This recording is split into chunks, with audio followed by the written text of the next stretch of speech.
Geosiyasi cəhətdən dünyanın ən qaynar nöqtəsi hesab edilən Qara Dəniz.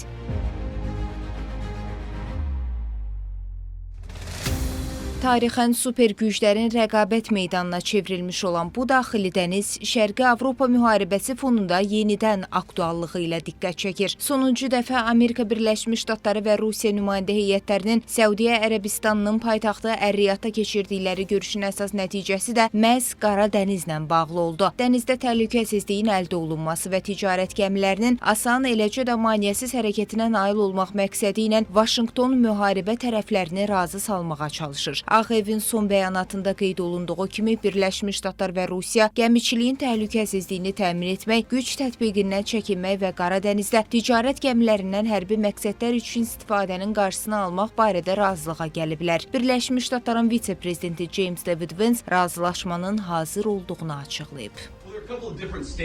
Burada bir neçə fərqli bəyanat var və bəzilərinin tərcüməsi səhv ola bilər. Bəziləri isə nə tələb olunduğunun tam aydın olmadığı bir vəziyyətdədir. Lakin prezident bildirib və haqlıdır ki, bizim qənaətimizcə çox yaxşı bir şəkildə irəliləyirik. Unutmamalıyıq ki, Ukraynadakı müharibə Joe Biden administrasiyası dövründə başlayıb. Prezident Trump'ın rəhbərliyi sayəsində biz həqiqətən sülh yolu ilə razılığa gəlmə imkanı əldə etmişik. Biz artıq enerji infrastrukturu üzrə atəşkəs əldə etmişik. Qara Dənizdəki kommersiya atəşkəsi isə demək olar ki, tamamlanıb və ora çatdıqda biz atəşkəsin növbəti mərhələsi üzərində işləyəcəyik. Təhlillər göstərir ki, rəsmi Moskva üçün bu razılıq ona Ukraynadan daha çoxunu verəcək. Buna səbəbsə Balkan yarımadası və yaxın şərq strategiyası baxımından Qara Dənizin bu ölkə üçün geniş imkanlar vəd etməsidir. Bundan başqa hazırda Rusiya üçün prioritet Qara Dənizin mütəmadi olaraq burada fəaliyyət göstərən NATO'nun dənizinə çevrilməsinin qarşısını almaqda. Çünki dənizə çıxışı olan ölkələrin böyük bir qismi məhz Şimali Atlantika Alyansının üzvüdür. Ukrayna əksər məhsullarını ixrac edir və ən çox idxalını Qara Dəniz limanları vasitəsilə alır.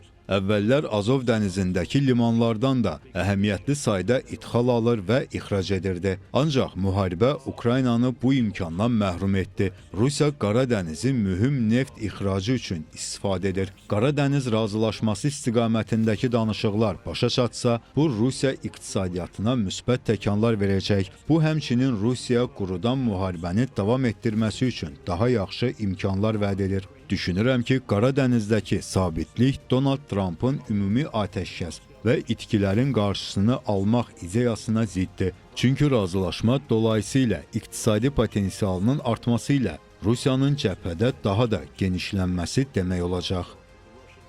Hazırda Vaşinqton Ukrayna müharibəsi ilə bağlı aparılan danışıqların gedişatını pozitiv qiymətləndirsə də reallıq müvəqqəti atəşkəsə belə nail olunmadığını göstərir. Hazırki şəraitdə Qara Dənizlə bağlı razılaşmaya yaxın olmaq prosesin qısa zamanda realizəsi kimi xarakterizə olunmur. Zeynəb Mirzəyeva, Real.